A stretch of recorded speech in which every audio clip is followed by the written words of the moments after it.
এরপর আরও কয়েকদিন এলেন গেলেন বরকতুল্লাহ সাহেব, কখনো বা একা একা, কখনো বা কোতোয়াল নূর হোসেনকে সঙ্গে নিয়ে। লোকটার আচরণে শরীফ রেজা ক্রমশই মুগ্ধ হতে লাগলেন। যেমনই সৎ তেমনই রসিক, ওদিকে আবার মজবুত একজন লড়াইয়াও বটে তিনি। হাজী ইলিয়াসের সাথে সাথে তার যেসব লড়াই খবর শরীফ রেজা কথায় কথায় জানলেন, তাতে সেসব লড়াইয়ে শহীদ হয় খুব স্বাভাবিক। মজবুত লড়াইয়া না হলে গাজী হয়ে ফিরে আসা মওকা বড়ই সংকীর্ণ। সেই সাথে শরীফ রেজার দিলে হাজী ইলিয়াসের রণদক্ষতার ব্যাপারে একটা উচ্চ ধারণা পয়দা হল। তিনি ভাবতে লাগলেন, এই ধরনের কিছু লোক পাওয়া গেলে আর উদ্বুদ্ধ করা গেলে এই গৌড়েও তাদের একটা নির্ভরশীল অবলম্বন তৈয়ার হয়ে যায়।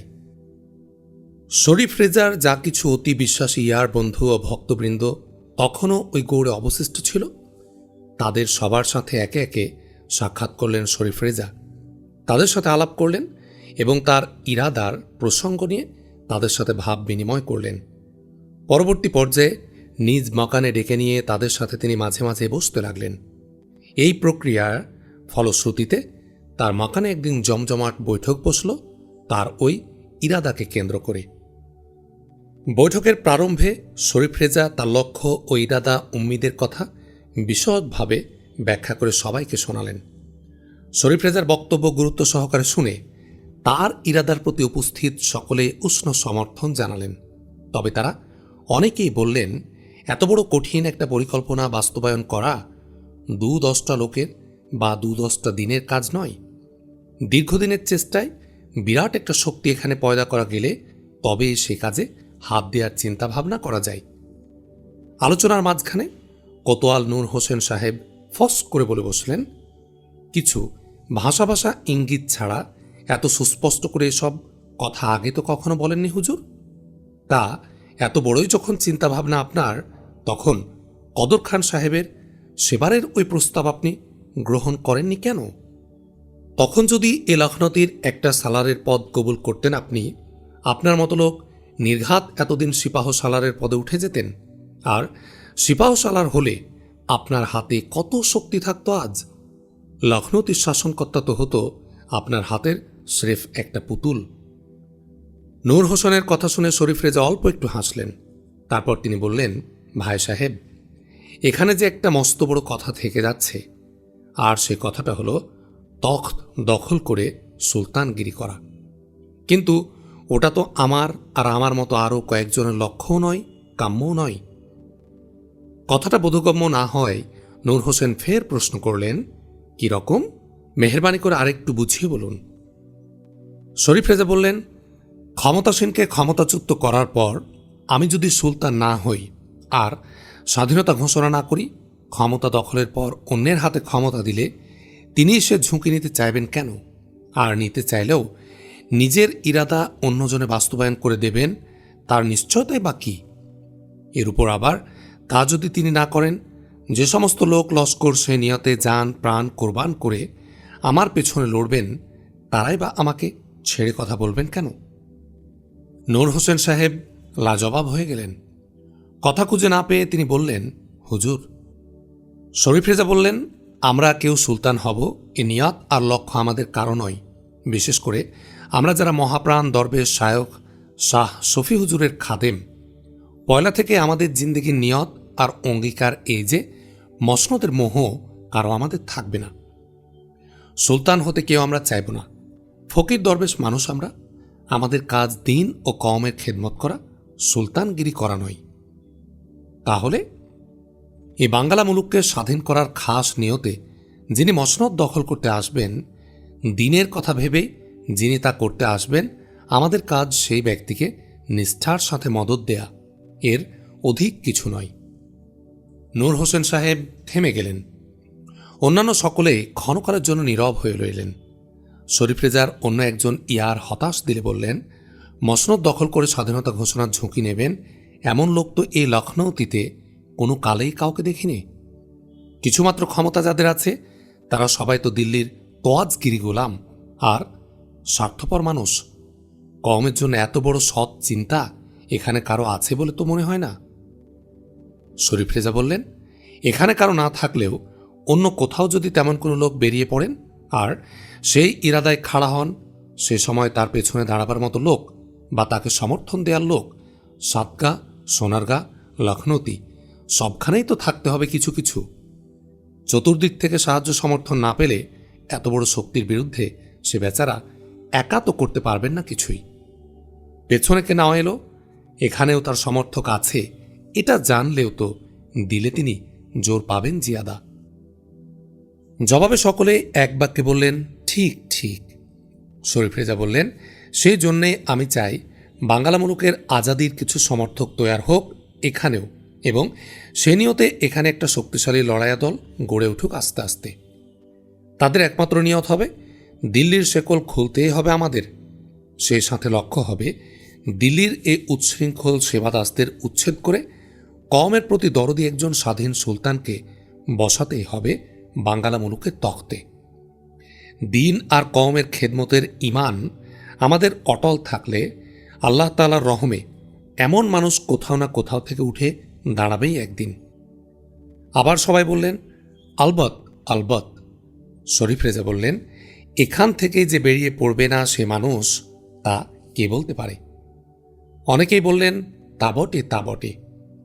এই প্রেক্ষিতে নূর হোসেন সাহেব ফের বললেন, তাহলে দিল্লির শাসনের বিপক্ষের লোক এখানে যারা আছেন তাদের মধ্য থেকে, আর দিল্লি থেকে উচ্ছেদ হয়ে এখানে যারা আসছেন তাদের মধ্য থেকে খুঁজে খুঁজে লোক জোটাতে হবে আমাদের।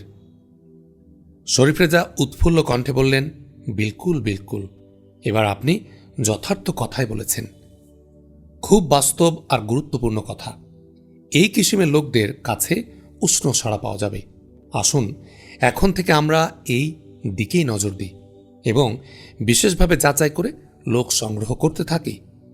প্রাথমিকভাবে আমি এখানে নেতৃত্ব দেব আমাদের এই গোপন সংগঠনের। ইতোমধ্যে ইনশাল্লাহ নেতৃত্ব দেওয়ার লোক কেউ না কেউ আলবাত বেরিয়ে আসবেন আমাদের মধ্য থেকেই। একথারও উষ্ণ সমর্থন এলো এবং সেই সাথে সেদিনের মতো বৈঠকের কাজ শেষ হল। ওঠার আগে হঠাৎ একজন প্রশ্ন করলেন, সংগঠন মজবুত হয়ে গেলে সাতগা, সোনারগা যেখান থেকেই হোক কেউ স্বাধীনতা ঘোষণা করলেই কি আমরা আত্মপ্রকাশ করে বেরিয়ে আসব এই প্রশাসনের বিরুদ্ধে? প্রবল বেগে বাধা দিয়ে শরীফ রেজা বললেন, জিনা জিনা, তা করে কেউ কোথাও এককভাবে এই প্রশাসনকে এঁটে উঠতে পারবেন না। আমাদের কাজ হবে কাউকে সমর্থন করতে আত্মপ্রকাশ করা, তার আগে নয়। যেমন ধরুন এই লখনৌতিতে সে কাজে দাঁড়িয়ে গেল কোনো শক্তি, বা সে কাজে কোনো শক্তি বাইরে থেকে এলো, তখন তার পক্ষ সমর্থন করে আত্মপ্রকাশ করা। প্রশ্নকারী তৃপ্ত হলেন, তৃপ্ত কণ্ঠে আওয়াজ দিলেন, বহুত আচ্ছা বহুত আচ্ছা। শেষ হলো বৈঠক, শুরু হলো কাজ। পরের দিন থেকে অতি বিশ্বস্ত পুরাতন লোকসহ দু একজন করে নয়া আদমিও দলভুক্ত হতে লাগল। এরই মধ্যে একদিন কোতোয়াল নূর হোসেন এসে বললেন, হুজুর, লোকে যে বলে আলোর নিচে অন্ধকার, কথাটা ঠিকই। এত লোক খুঁজে বেড়াচ্ছি আমরা, আর বরকতুল্লাহ সাহেবকে কেউ দেখতেই আমরা পেলাম না। শরীফ রেজা বললেন, বলেন কি? নূর হোসেন বললেন, একদম তৈরি লোক, তার সাথে কথা বলে দেখলাম এরকম লোকই আসল লোক। এজন্যে উনি এক পায়ে খাড়া আছেন। দিল্লি থেকে তিনি এ মুলুকে এসেছেন বড় দুঃখ বুকে নিয়ে। মওকা দিলে তার দ্বারা অনেক কাজ হতে পারে। শরীফ রেজার নির্দেশে বরকতুল্লাহ সাহেবকে হাজির করলেন নূর হোসেন সাহেব। মানসিকভাবে বরকতুল্লাহ সাহেব প্রস্তুতি ছিলেন। শরীফ রেজা প্রস্তাব দিতেই তিনি লুফে নিলেন সে প্রস্তাব। বললেন, কুছ পরোয়া নেই জনাব, এরকম একটা কাজই মনে মনে আমি তালাশ করে বেড়াচ্ছিলাম। দিল্লির ওই সব দাম্ভিকদের দৌরাত্ম্য রোধ হোক, এ আমার আন্তরিক কামনা। আপনি লখনৌতির এদিক দেখুন, বাইরের লোকের দায়িত্বটা আমার উপর ছেড়ে দিন। আমার চেনা জানা ইমানদার লোক যে যখনই এই মুলুকে আসবেন সবাইকে আমি আমাদের দলে টেনে নেব। শরীফ রেজা বললেন, সাব্বাস, আপনার এই মানসিকতাকে আমি মোবারকবাদ জানাই। বরকতুল্লাহ সাহেব খুব উৎফুল্ল ছিলেন। শরীফ রেজার কথার দিকে তেমন খেয়াল না করে তিনি জোশের সাথে বললেন, উহ, আজ যদি আমার হাজি হুজুরকে পাওয়া যেত জনাব, তাহলে যা কাজ হতো তা বলার নয়। খুবই ধর্মপ্রাণ লোক তিনি। এ মুলুকে দিন আর কওমের পক্ষে কিছু করার মওকা পেলে উনি জান প্রাণ ছেড়ে দিতেন সে কাজে। এর উপর তিনি তো শুধু ইমানদার লোকই নন, একজন জবরদস্ত লড়াইয়া। তিনি রুখে দাঁড়ালে একাই তিনি 100 জনের ধাক্কা ধরতে পারতেন। নূর হোসেনের কথাই ঠিক, বরকতুল্লাহ সাহেবই আসল লোক। তিনিই সবচেয়ে অধিক তৎপর হয়ে দলের কাজ করতে লাগলেন। দেখতে দেখতে বাঙ্গালা মুলুকের স্বাধীনতার সপক্ষে লখনৌতিতে বেশ একটা শক্তি আর বেশ কিছু সমর্থক তৈরি হয়ে গেল। শরীফ রেজার পর বরকতুল্লাহ সাহেবই এ দলের নেতৃত্বে চলে এলেন। লখনৌতি থেকে বিদায়ের প্রাক্কালে বরকতুল্লাহ সাহেবকেই তিনি তার শূন্য মাকানের একাংশে এনে তুললেন এবং সংগঠনের প্রধান কাজ তার উপরে ন্যস্ত করে লখনৌতি থেকে আপাতত বিদায় নিলেন। পছন্দমতো আবাস আর কাজ পেয়ে বরকতুল্লাহ সাহেব বর্তে গেলেন। শরীফ রেজার সেই রিশতেদার তখন অন্যত্র কায়েমিভাবে আস্তানা গেড়ে নিয়েছিলেন। তাদের নিয়ে শরীফ রেজার আর চিন্তা করতে হল না। ইতোমধ্যে শরীফ রেজা তার লখনৌতি সেই ক্ষমতাসীন রিশতেদার মালিক হুসামউদ্দিন আবু রেজার মাকানেও কয়েকদিন ঘোরাফেরা করলেন, কিন্তু দেখলেন এখনও তিনি সে আগের মতোই নকরিগত প্রাণ আর জি হুজুরের ছানা হয়েই বসে আছেন। তাকে দিয়ে কোনো আশাই নেই। অসুস্থ হুজুরের খবর নেয়ার ইরাদায় লখনৌতি থেকে বেরিয়ে শরীফ রেজা সাদগাঁয়ে এসে হাজির হলেন। সুফি সাহেব তখন মোটামুটি বেশ সুস্থই ছিলেন। সার্বিক অবস্থা এবং শরীফ রেজার বর্তমান কার্যক্রমের কথা শুনে শায়খ শাহ শফিউদ্দিন সাহেব বললেন, মৌকা একবার হাতছাড়া হয়ে গেলে এই রকমই হয়, নাউম্মিদ হওয়ার কারণ নেই। যথাসম্ভব লোকজনের উদ্বুদ্ধ করতে থাকো। আল্লাহ তাআলা রাজি হবেন যখন, তখন ফয়সালা একটা এসেই যাবে, যেভাবে আর যেদিক দিয়েই হোক।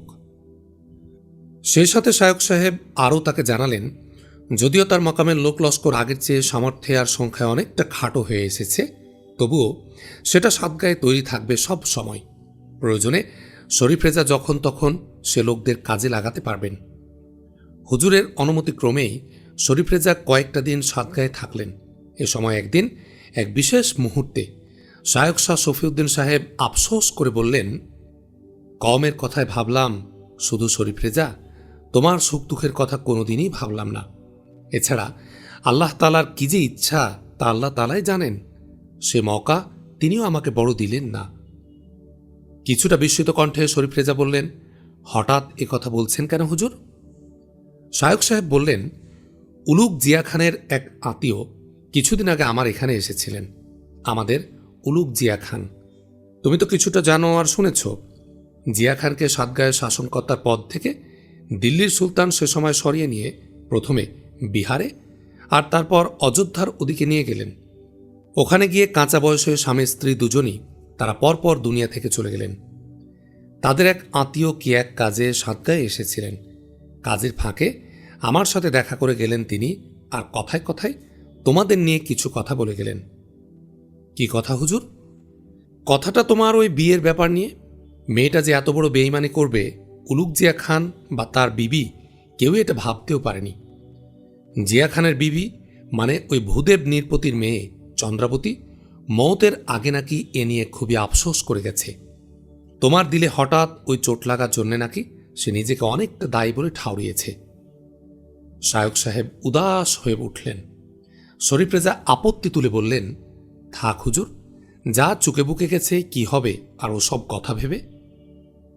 না, ভাবছি না তেমন কিছু। তবে ওই জেদি মা বেটির নাকি ওই উৎকলেও ঠাঁই হয়নি। ওই লোকটাই বললেন, ওদেরকে নাকি কেউ কেউ ওই ময়ূরভঞ্জনা ধলভূমের দিকে আবার দেখেছে। ওরা নাকি আবার এই বাঙ্গালা মুলুকে এসেছে আর পথে পথে ঘুরেছে। চমকে উঠলেন শরীফ রেজা। নিজেকে সামলে নিয়ে প্রশ্ন করলেন, কবে হুজুর, কবে তারা এসেছেন? কিছুদিন আগে হবে বোধ হয়। সে লোক তা সঠিকভাবে বলতে পারেননি। তারও তো শোনা কথা। যারা দেখেছে তারাই নানাজনকে বলেছে, অন্যের কাছে তার এসব শোনা কথা। শোনা কথা কবে দেখেছে তা এ লোক জানে না। তা যাক, এ নিয়ে ভেবে লাভ নেই হুজুর। তাদের সদিচ্ছা কিছু থাকলে তো আমার এখানে আসতে পারত তারা। আর কাউকে না চিনুক, আমাকে তো মেয়ের মা মানে ওই মা নৃপতির স্ত্রী না চেনার কথা নয়। কথাটা ন্যায্য কথা। শরীফ রেজা তা উপলব্ধি করলেন, আর তাই তিনি সঙ্গে সঙ্গে বললেন, ঠিক হুজুর, ঠিক। ওরা মেনে কোনোদিন নেননি, নেবেনও না। খামাখা এ প্রসঙ্গ টেনে লাভ নেই হুজুর, ওদের কথা বাদ দিন। হ্যাঁ, সেই ভালো। যে কাজে আছো তুমি, এই কাজটায় ইয়াকিন দিলে করে যাও। আল্লাহ তাআলা তুষ্ট হলে তোমার দিলের তুষ্টি তিনিই বিধান করবেন। শরীফ রেজা উৎসাহের সাথে বললেন, আমাকে দোয়া করুন হুজুর। বিনিময় কিছু পাবো কিনা সেটা কোনো কথা নয়, আমি যেন আল্লাহ তাআলার তুষ্টি হাসিল করতে পারি। খুশি হলেন শায়খ সাহেব। তিনি সোচ্চার কণ্ঠে বললেন, পরম করুণাময় আল্লাহ তাআলা তোমার সহায় হন। লড়াই শুরু হয়ে গেল, তুমুল লড়াই। আলাউদ্দিনের চেরাগের দুই দৈত্যের লড়াই। দুই দৈত্যের হুঙ্কারে কেঁপে গেল আসমান জমিন, চমকে গেল চারপাশে জিন, ইনসান, জীব জানোয়ার। এই দুই দৈত্যের এক দৈত্য ভুলুয়ার সদরের, ইনি আদিল খা আফগান, অপরটি ভুলুয়ার মফস্বলের, বলা বাহুল্য দবির খা পালোয়ান। হঠাৎ এই দুই দৈত্য মুখোমুখি হয়ে গেল, আর পহেলি মোলাকাতে আচানক অগ্নুৎপাত। সোনারগাঁয়ে থাকতেই ফৌজদার সোলাইমান খান সাহেবের সাথে শাহ ফখরুদ্দিন সাহেবের কন্যা ফরিদা বানু বেগমের যথেষ্ট ঘনিষ্ঠতা ছিল। তাকে পিতৃতুল্য শ্রদ্ধা করতেন ফরিদা বানু, বড় আব্বা বলে ডাকতেন। ফৌজদার সোলাইমান খানও বরাবরই স্নেহপরায়ণ ব্যক্তি। তিনিও ফরিদাকে কন্যাবৎ স্নেহ করতেন। ভুলুয়ার সদরে এসে খান সাহেবের সাথে একাধিকবার মোলাকাতের ফলে খান সাহেবের মাকানে ভ্রমণ করতে আসার প্রবল এক শখ জাগে ফরিদা বানুর দিলে। ইদানিং আবার খান সাহেবের মাকানি শরীফ রেজার হাল অবস্থান হওয়ায় তার সেই শখটা আরও জোরদার হয়ে ওঠে। আর না হোক ওই লাজুক সরল লোকটার সাথে বেশ খানিকটা চুটিয়ে গল্প করা যাবে। পিতার কাছে ফরিদা বানু প্রস্তাব পেশ করলেন। শাহ ফখরুদ্দিন সাহেবও মেয়ের প্রতি অতিশয় স্নেহশীল ছিলেন। তার কোনো আকাঙ্ক্ষায় পারতপক্ষে অপূরণ তিনি রাখতেন না, এবারও রাখেননি। প্রস্তাব অতিসঙ্গত ও গ্রহণযোগ্য হওয়ায় তিনি সঙ্গে সঙ্গে সে প্রস্তাব অনুমোদন করে খান সাহেবের মাকানে ফরিদাকে পাঠিয়ে দিলেন। সঙ্গে দিলেন নির্ভরশীল অভিভাবক আদিল খাঁ আফগানকে, এবং পথের মাঝে নিরাপত্তা নিশ্চিত করার কাজে জাফর আলী আপাতত অনুপস্থিত থাকায় ইনসান আলীকে পাঠালেন কয়েকজন পাইক সহ। ফরিদা বানু যে সময় খান সাহেবের মাকানে এসে পৌঁছলেন, শরীফ রেজা সে সময় ভুলুয়াতে ছিলেন না, তখন তিনি গৌড়ে। ঘটনাচক্রে ফৌজদার সাহেবও সেই মাকানে হাজির ছিলেন না, পাশেই কোথাও গিয়েছিলেন। ফলে পরিচিত লোকজন কোনো কাউকে না পেয়ে জেনানাদের তালাশে ফরিদা বানু অন্দরমহলে গেলেন। পাইক পেয়াদা নিয়ে ইনসান আলী বসে রইলেন দহলিজে। আদিল খাঁ আফগান ঘুরে বেড়াতে লাগলেন। পল্লীর সাথে কিছুটা পয় পরিচয় থাকলেও প্রত্যন্ত এলাকার এতটা গভীরে আদিল খান আফগান বড় একটা আসেননি। এখানে এসে দেরাক ঘেরা বসতি আর ছায়া ঘেরা পথ দেখে তিনি মনের সাথে হাঁটতে লাগলেন। হাঁটতে হাঁটতে একসময় ফৌজদার সাহেবের বাহির আঙ্গিনা পেরিয়ে শরীফ রেজার ঘরের সামনে চলে এলেন এবং পশ্চিমমুখী পথ ধরে কনকলতার মাকান বরাবর চলতে লাগলেন। পরিচ্ছন্ন পথ আর ঝিরঝিরে হাওয়া, রৌদ্রদগ্ধ দীর্ঘ পথ পরিভ্রমণের শান্তি আদিল খাঁ এই পুবাল হাওয়া বিমোহিত ছায়া ঢাকা পথে এসে জিরিয়ে নিতে লাগলেন।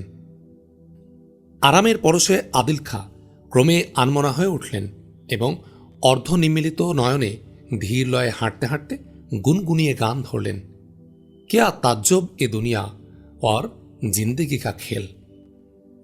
আকাশ বাতাস প্রকম্পিত বিকট এক শব্দে আদিল খাঁ লাফিয়ে উঠে দেখলেন তার নিজের জিন্দেগির খেল তখন চরম হুমকির সম্মুখীন। তার মতোই বিশাল দেহের অন্য এক পালোয়ান হাতে ধরা বল্লমের সুতীক্ষ্ণ ফলাটা তার বুক বরাবর বাগিয়ে ধরে বাঘের মতো ফুঁসছে। আকাশ বাতাস প্রকম্পিত বিকট এ পালোয়ান দবির খাঁ, এ সংরক্ষিত এলাকার অতন্দ্র প্রহরী। দবির খাঁ দেখল বিশালাকার এক ব্যক্তি এক পা দুপা করে চুপি চুপি সিধা আম্মিজানের মাকানের দিকে এগোচ্ছে। দেখা মাত্রই চমকে উঠল দবির খাঁ। এ লোক এ অঞ্চলের নয়, বিলকুল অচিন লোক।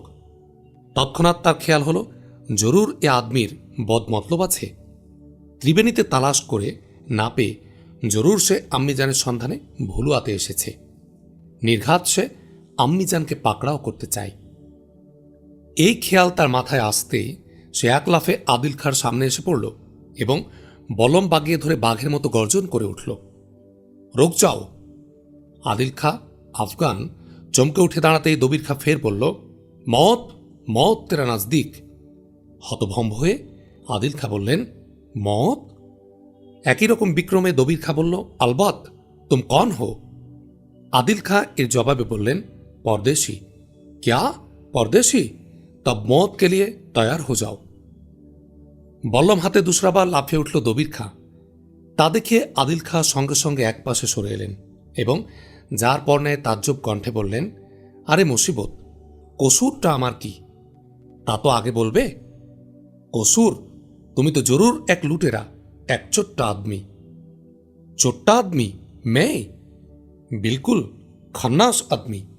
मौका पेये ढुके पड़ेछो, आज आर तोमार रेहाई नेई बोले से उच्च कण्ठे हाँक दिल, अरे ओ मइजुद्दीन, ए शेताबुद्दीन, अक्कास आली, जल्दी इधर आओ, साले जब्बर एक खन्नास आदमी को पकड़ लिया हम, जल्दी आओ। दबिर खार ए अहेतुक आचरणे राग हलो आदिल खाँरो। तिनिओ क्षिप्त कण्ठे बोललेन, आब्बे चोपड़ाओ, एसब कि बोलछो उल्लुकेर मतो? आरेकबार लाफिए उठल दबिर खां, सगर्जने बोलल, क्या कहा? तुमी बिल्कुल एक देवाना आदमी, एक गिद्धर, भाग जाओ यहाँ से। ব্যাস, যেটুকু হুঁশ বুদ্ধি দবির খার ছিল সেটুকুও গেল। আর এক লাফে সে এসে একদম আদিল খার মুখের সামনে পড়ল এবং বলম বাগিয়ে ধরে হাঁক দিল, হুঁশিয়ার বেঈমান।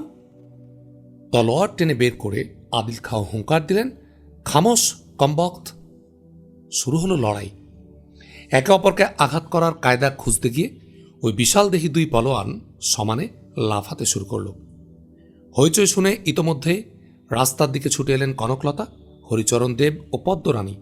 ওদিক থেকে বেরিয়ে এলো কয়েকজন সঙ্গীসহ মইজুদ্দিন। দবির খার মাকান থেকে বেরিয়ে এলো সশস্ত্র শেতাবুদ্দিন, আক্কাস আলী ও আরও কয়েকজন। হুলুস্থুল কাণ্ড। সবাই গিয়ে আদিল খাঁকে ঘিরে ধরার উদ্যোগ করতেই ছুটে এলেন ফৌজদার সোলাইমান খান সাহেব। বাইরে থেকে ফিরে বাড়ির দিকে আসতে তিনি গোলমাল শুনে সরাসরি এই দিকে ছুটে এলেন। এসেই এদের এই অবস্থা দেখে তিনিও ক্ষিপ্ত হয়ে উঠলেন এবং সঙ্গে সঙ্গে ছুটে গিয়ে রণলিপ্ত দুজনকে কড়া একটা ধমক দিয়ে বললেন, আরে এই এই খবরদার, কি হচ্ছে এসব? বিপর্যস্ত আদিল খাঁ ফৌজদার সাহেবকে দেখে ব্যাকুল কণ্ঠে বললেন, देखिए देखिए हुजूर, ये पागला आदमी को, क्या गजब, थोड़ा देखिए। दबिर खां चित्कार करे बोलते लागलो, डाकू, लुटेरा, खन्नास आदमी, मौका पेये। पुनराय धमके उठलेन फौजदार साहेब, बोललेन, खामोश। चमके उठे दबिर खां निष्क्रिय हये गेल। फौजदार सोलाइमान खान साहेब सेई साथे आदिल खां आफगानकेও शक्त कण्ठे बोललेन, ए क्या बात आदिल खां, तुमी कोथेके एसे এই পাগলের সাথে পাগলামি শুরু করেছো? আদিল খাঁ আফগান এবার তামাম কাহিনী বর্ণনা করে শোনালেন। শুনে ফৌজদার সাহেব উল্লাস ভরে বলে উঠলেন, আরে সে কি, কখন এসেছো তোমরা? ফরিদা আম্মাও এসেছে? মারহাবা মারহাবা, এসো এসো, মাকানে এসো চটপট। কি যেসব আজগুবি কাণ্ড! ফৌজদার সাহেবের ভাব দেখে আরও অধিক ঘাবড়ে গেল দবির খাঁ। সে ভীত কণ্ঠে প্রশ্ন করল, কিয়া হুজুর, এ লোক তাহলে কোনো ডাকু নয়? আবার একটা ধমক দিয়ে ফৌজদার সাহেব বললেন, থামো, তোমার হুঁশবুদ্ধি কি কিছুই আর রইল না? দিনে দিনে তামামই খতম হয়ে গেল। হুজুর, মেহমান মেহমান, শাহী মেহমান। কিয়া গজব, মেহমান, বহুত প্যারা মেহমান, তব জব্বর গালতি হো গিয়া। দবির খাঁ শরমে মাথা নিচু করল। তার প্রতি ইঙ্গিত করে আদিল খাঁ প্রশ্ন করলেন, এ আদমি কন হ্যাঁ হুজুর, কোথাকার লোক? জবাবে ফৌজদার সাহেব বললেন, আমার লোক, আমার নিজের লোক, বিলকুল ভাই বরাবর। হ্যাঁ, মাথা একটু ছিট আছে এই যা, নইলে বহুত আচ্ছা আদমি। আদিল খাঁও শরম পেলেন। দুধাপ এগিয়ে এসে দবির খাঁকে বললেন, বিলকুলই এটা পয়চান করতে না পারার গজব, কেউ কাউকে চিনি না আমরা, তাই এর জন্য কসুর নেবেন না ভাই সাহেব। উচ্ছ্বসিত কণ্ঠে দবির খাঁ বলল, মেরা কসুর, বিলকুল মেরা কসুর, আমাকে মাফ করে দিন দোস্ত। नहीं नहीं, आप अगारी माफ कीजिए हमको। जरूर नहीं, आप अगारी माफ कीजिए ये नादान को, ये गुनाहगार को। कभी नहीं आप अगारी। আর এক ফ্যাসাদের সম্ভাবনা দেখে ফৌজদার সাহেব এই সমস্যার ফয়সালা করে দিলেন। বললেন, থাক থাক, কেউ কাউকে মাফ করতে হবে না, আজ থেকে তোমরা দুজন দুজনের দোস্ত। মিল হো যাও আপ আপকা দোস্ত কে সাথ। সঙ্গে সঙ্গে দুলে উঠল দুই পালোয়ান, দোস্ত মেরা দোস্ত বলে একসাথে আওয়াজ দিয়ে দুই পালোয়ান ছুটে এসে বিপুল আবেগ ভরে একে অন্যের সিনার সাথে এমনভাবে সিনা লাগিয়ে দিল যেন হিমালয় আর হিন্দুকুশ পর্বত দুটি অজ্ঞাত এক কারণে একের উপর অন্য এসে হুমড়ি খেয়ে পড়ল। আদিল খাঁর বর্ণনা শুধু ফৌজদার সাহেবই শুনলেন না, কনকলতা, পদ্মরানী সহকারে সকলেই শুনলেন। ভুলুয়ার সদর থেকে কয়েকজন মেহমান খান সাহেবের মাকানে এসে পৌঁছেছেন। খান সাহেব বা অন্য কোনো পরিচিত জন না পেয়ে তারা নানাজন নানা স্থানে অবস্থান করছেন। আদিল খাঁ রাস্তায়, ইনসান আলী দহলিজে, আর ফরিদাবানু অন্দরমহলে মেজবানের খোঁজে গিয়েছেন। এখনও তারা যথাযথ আহ্বান আশ্রয় পাননি। কনকলতা আরও অধিক মনোযোগ দিয়ে শুনলেন। ভুলুয়ার প্রশাসক খোদ শাহ ফখরুদ্দিন সাহেবের কন্যা ফরিদাবানু বেগম এখানে এসেছেন এবং এখন তিনি ফৌজদার সাহেবের অন্দরমহলে আছেন।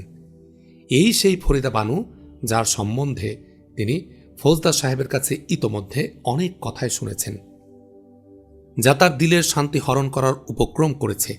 এছাড়া এই ফরিদাবানু এমনই এক মেহমান যাকে দাওয়াত করেও ভুলুয়ার এই পল্লীতে পাওয়া সহজ সাধ্য নয়, অথচ তিনি নিজে আজ উপযাচক হয়ে এসে অসহায়ভাবে ঘুরছেন। কনকলতার জন্য ফরিদাবানু আজ এক দুর্বার আকর্ষণ। এই খবর শোনা মাত্রই কনকলতা চঞ্চল হয়ে উঠলেন। তিনি সঙ্গে সঙ্গে ইশারা দিলেন পদ্মকে এবং ওই দুই দৈত্যের দোস্তি নিয়ে কুস্তি চলার আগেই তিনি পদ্মরানীকে সঙ্গে নিয়ে দ্রুত পদে ফৌজদার সাহেবের মাকানের দিকে ছুটলেন। দবির খাঁ ও আদিল খাঁর মধ্যে দোস্তি স্থাপন করার পরেই আদিল খাঁকে সঙ্গে নিয়ে ফৌজদার সাহেবও শশব্যস্তে দহলিজে ছুটে এলেন এবং সঙ্গী সাথী সহকারে ইনসান আলীকে উদাসভাবে বসে থাকতে দেখে তিনি অত্যন্ত কষ্টবোধ করলেন।